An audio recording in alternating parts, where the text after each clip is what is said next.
14. That's how many times I pulled the door handle before I accepted the truth. I was locked inside an Uber with a stranger who knew my name, knew my address, knew things about me that weren't in any app, and we were driving in the wrong direction. Fast. Let me out. Let me out right now, or I swear to God I will. He cut me off, voice steady, almost gentle. Elena, look at your home security cameras. Right now. Don't argue. Just look. I should have called 911. I should have screamed. I should have done anything except listen to a kidnapper. But something in his voice made me open that app.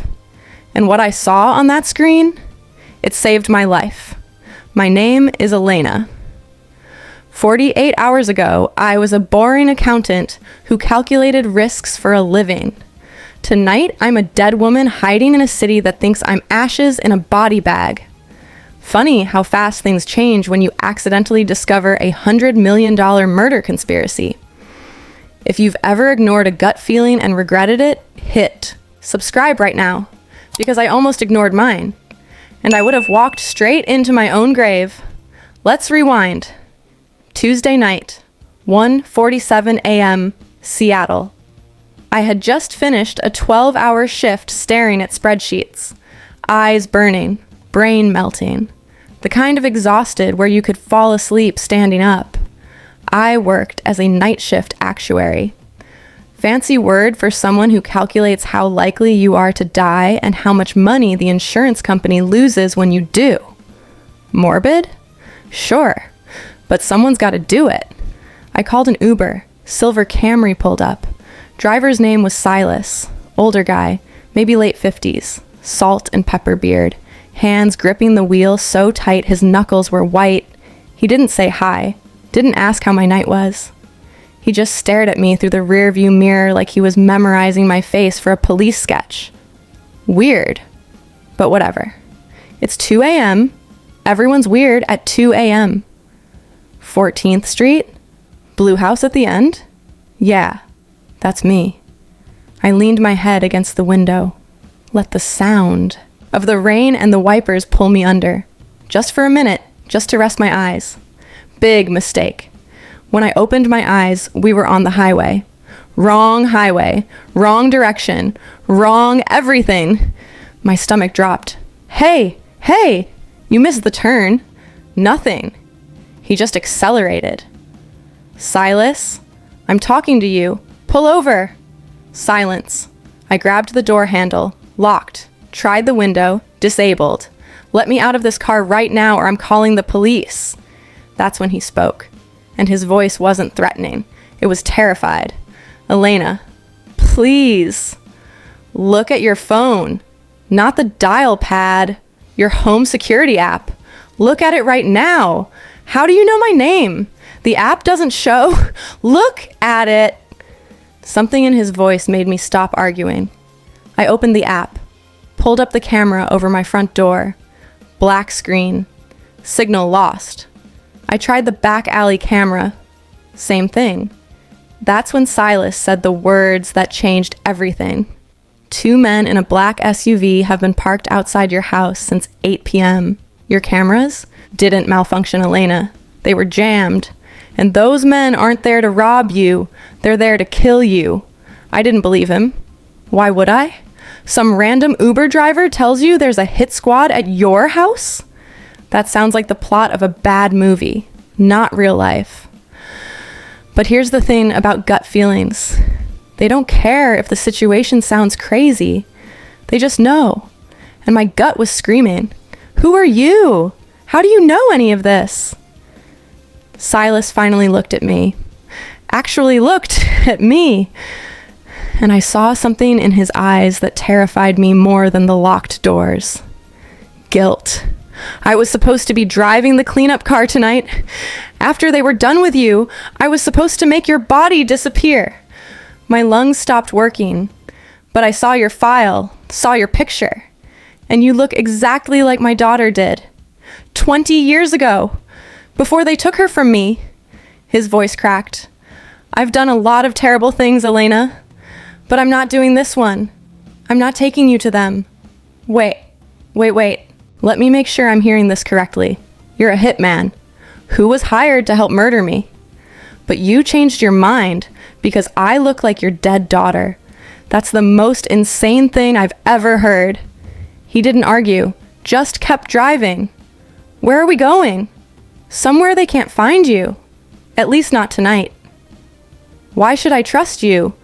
You literally just told me you're a professional killer. Silas was quiet for a long moment. You shouldn't trust me. But right now, I'm the only thing standing between you and a body bag. So you can jump out of this car at 70 miles an hour, or you can let me get you somewhere safe and explain why a pharmaceutical company wants you dead. A pharmaceutical company? Ethelgard? Ring any bells? My blood went cold. Yeah, it rang a lot of bells. See, here's what Silas didn't know. I wasn't just some random accountant. I was an actuary who had spent the last 6 weeks flagging suspicious death claims, all from the same company, Ethelgard Pharmaceuticals. Executives dying left and right. Gas leaks, car accidents, heart attacks in healthy 40-year-olds. Every single death ruled accidental. Every insurance claim paid out without question. The pattern was so obvious I couldn't believe nobody else had noticed it. So I started digging, made notes, asked questions. Apparently, I asked the wrong questions. You found the pattern, Silas said. The one they've been hiding for 3 years. That's why you're on the list tonight. What pattern? What are they actually doing? He didn't answer right away, just gripped the wheel tighter. They're not just letting people die, Elena. They're making them die. Anyone who threatens to expose their drug pricing schemes. Anyone who might testify. Anyone who knows too much. They eliminate them and make it look like accidents. Then they collect the insurance money through shell companies they control. Murder for profit. Exposed industry, he said quietly. Same as any other. Just better at hiding the bodies. He took me to a motel 30 miles outside the city. The kind of place where the neon sign flickers and the carpets smell like regret. Cash only. No questions asked. Silas paid for the room himself, handed me a burner phone. One contact saved. Someone named Vance. Stay away from the windows. Don't use the lights. Don't call anyone except this number if I don't come back by morning. Where are you going? To lead them away from here. They're tracking my car. If I keep moving, they'll follow me instead of searching motels. He was at the door when I stopped him. Silas. Wait. Why are you doing this? Really? You don't know me. You don't owe me anything. He turned around. And for the first time, he looked like an actual human being instead of a robot programmed to drive. 20 years ago, I made a choice. They told me if I worked for them, they'd keep my daughter safe. So I did everything they asked. Every cleanup, every cover-up, hoping someday I'd see her again. His voice broke. Last month, I found out she died 10 years ago. One of their accidents. They'd been lying to me the whole time. Using her memory like a leash around my neck. He opened the door. You're not my daughter, Elena. But maybe saving you is the first right thing I've done since I lost her. Then he was gone. I spent that night on the bathroom floor, back against the tub, eyes on the door, lamp in my hand like it was going to protect me from professional killers. Every sound made me flinch. Every car that passed made me hold my breath. Around 6 a.m., the burner phone rang. It wasn't Silas. Elena? Oh, thank God. Are you okay? Where are you? Mrs. Gable, my neighbor. The only number I had memorized besides my mother's. I'm fine. I'm staying with a friend. What's happening? Honey? She was crying. Something terrible happened. Your house. There was an explosion. Gas leak, they're saying. But Elena, I saw them. I saw men in a black SUV drive away right before. She choked on her words. They pulled out a body bag. There. Telling the news you were inside. Dead. I was dead. According to every news station in Seattle, Elena Martinez had died in a tragic gas leak explosion at 4:37 a.m. Case closed, nothing to investigate, just another sad accident. I sat in that motel room staring at my own obituary on my phone. It's a strange feeling, seeing your name with dates underneath it, knowing the world has already moved on, already filed you away in the gone folder. But I wasn't gone. I was sitting on a cigarette-burned bedspread with a laptop that still had access to my company's database. And I was angry. They thought I was just some number cruncher. Some nobody who would disappear quietly and never be missed. They didn't know who they were dealing with. I'm an actuary. I find patterns. I calculate risks. I predict worst-case scenarios before they happen. And right now, I was the worst-case scenario they never saw coming. I opened my laptop, logged into the insurance firm's encrypted database. My credentials still worked. Nobody had thought to revoke access for a dead woman. I pulled every file I had flagged over the past 6 weeks, every suspicious claim, every convenient death, every payout that went to shell companies instead of real families. Then I went deeper. I traced the money, followed the paper trail through 17 different accounts, and at the end of that trail, I found something that made my stomach turn. The holding company that owned those shell companies also owned a controlling stake in my insurance firm. I wasn't just a leak they needed to plug. I was an employee who had accidentally discovered that my own company was helping cover up murders. A knock at the door made me grab the lamp so hard my knuckles cracked. "Elena, it's Silas, let me in." He looked terrible, coat torn, hand wrapped in bloody cloth, face gray with exhaustion. They found the car, torched it on the highway. They're checking every motel in a 50-mile radius. We have maybe an hour before they get here. "Who did they put in my house, Silas? Mrs. Gable said there was a body." He sat down heavily. "Unclaimed corpse from the county morgue. Similar height and build. They do it all the time. Body burns beyond recognition. Dental records conveniently match. Case closed before anyone asks questions." "But they know I wasn't inside." He nodded. "They found the Uber logs. No, I picked you up. No, I went off route. Right now, there's a price on both our heads. Great. Fantastic. Love that for us." I showed him my laptop screen, the connections I had found, the money trail, the proof that my own company was part of the conspiracy. "Can you get this to anyone?" He pulled a small drive from his pocket. "This is their payroll. Every cop and coroner on the take. Combined with what you found, it's enough to bring down the whole network. So let's go. Let's take it to the FBI, the news, someone." Silas shook his head. "It's not that simple. There's only one person in this city I trust enough to handle this. A detective named Vance. He's been investigating Ethelgard for years. Hasn't been able to prove anything because they keep killing his witnesses. The contact in the phone. Yeah. But we can't take the roads. They've got people watching every highway, every bus station, every train. So what do we do?" Silas looked out the window at the gray morning sky. My daughter had a boat, old fishing vessel, still sitting in a marina about 20 minutes from here. No GPS, no tracking. It's our only way out. We went through the bathroom window, dropped into the weeds behind the motel just as headlights swept across the parking lot. Black SUV, moving slow, hunting. We ran, through the woods, through the rain, through mud that sucked at my shoes like it was trying to swallow me whole. By the time we reached the marina, I was soaked and shaking, and my lungs felt like they were filled with broken glass. But there was the boat, rusted, ugly, beautiful, the Astrid, named after Silas's daughter. We were 10, feet from the dock when the pier lights flooded on. And a man stepped out of the shadows. Police windbreaker, badge glinting in the harsh white light, gun already drawn.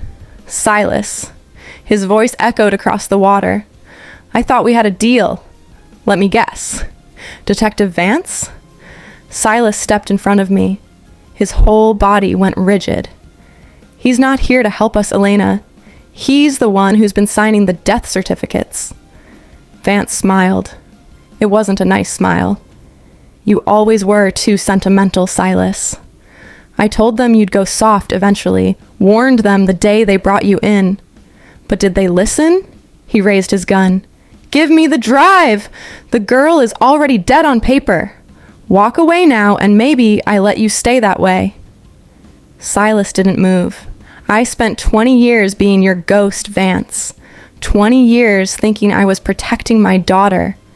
And the whole time you knew she was dead. You knew, and you kept lying to me. Vance shrugged. She was leverage. You were useful. It's not personal. It's personal now. Here's the thing about standoffs.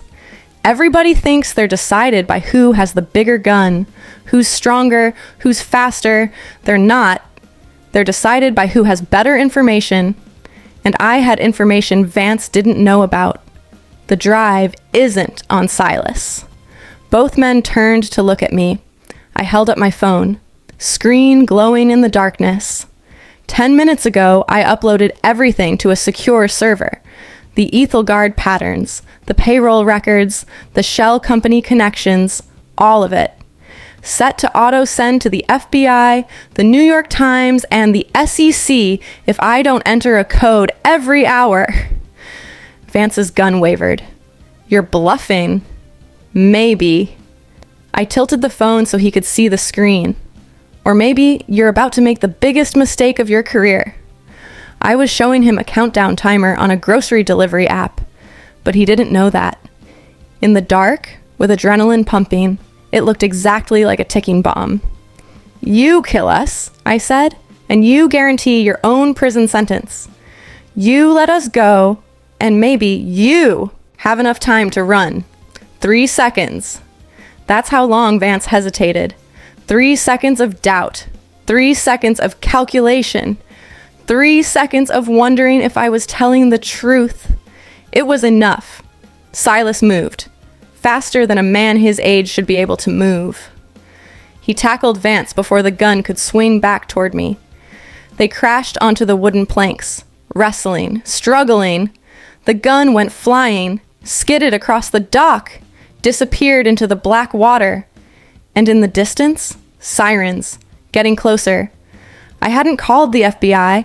I had called everyone else. Local news, state police. A journalist at the Seattle Times who had been investigating Ethelgard for years, but could never get anyone to go on record. If I was going to survive, I needed witnesses, cameras, people who would ask questions if I suddenly disappeared again. Vance realized what was happening the moment those sirens got close enough to see. He stopped struggling, went limp. You stupid girl. His voice was pure venom. You have no idea what you've done. I crouched down next to him, close enough to smell his sweat. I've done what you couldn't. I found a pattern, and now everyone's going to see it. The next 6 weeks were chaos. Arrests, indictments, congressional hearings, every news station in the country running stories about the Ethelgard conspiracy. Vance flipped immediately. Gave up every name on the payroll to save himself. Cops, coroners, insurance executives. The whole rotten network collapsed like a house of cards. 17 people went to prison. 3 more fled the country. And me? I got my life back. Sort of. They couldn't unburn my house. Couldn't bring back my photos or my books or the little things that made that place feel like home. But they gave me a settlement. A new identity, a fresh start in a city where nobody knew my face. I'm not an actuary anymore. Funny enough, I lost my taste for calculating death probabilities. Now I do consulting. help companies identify fraud patterns, find the cracks in their systems before someone else does. I'm good at it. Turns out almost dying gives you a real sharp eye for risk. And Silas? He disappeared. Slipped away before the police could take his statement. Before the reporters could put his face on camera. I looked for him. For months. Searched every database, every record, every boat registration from here to Alaska. Nothing. Sometimes I think he's dead. Another body in another unmarked grave. But sometimes, late at night, when I'm driving home and I see a silver Camry in my rearview mirror, I like to think he's still out there, watching, making sure the pattern doesn't start again. I keep his keychain on my keys, the one from the Astrid. Reminder of the night a stranger decided my life was worth more than his own freedom. So here's what I need you to understand. Your gut knows things your brain doesn't. It picks up on the micro expressions, the tiny shifts, the things that don't quite add up, and it screams at you in a language that doesn't use words. Most people ignore that voice. They tell themselves they're being paranoid, dramatic, crazy. Don't. The night I almost died, my instincts told me something was wrong the moment I got in that car. The driver's grip on the wheel, the way he looked at me, the feeling in my stomach that said this isn't right. I almost ignored it. I almost went home. I almost walked straight into my own execution because I didn't want to seem rude to an Uber driver. Don't make that mistake. If something feels off, it probably is.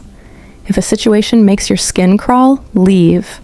If your gut tells you the house isn't safe tonight, listen. You are the only person who can protect you. Trust the glitch. If you've ever had a gut feeling that turned out to be right, drop it in the comments. Tell me about the time your instincts saved you. And if you haven't subscribed yet, what are you waiting for? Hit that button. Turn on notifications. Because there are more stories coming. Stories about patterns nobody wants you to see. Until next time, stay sharp, stay suspicious, and never ignore the voice in your head. It might be the only thing keeping you alive.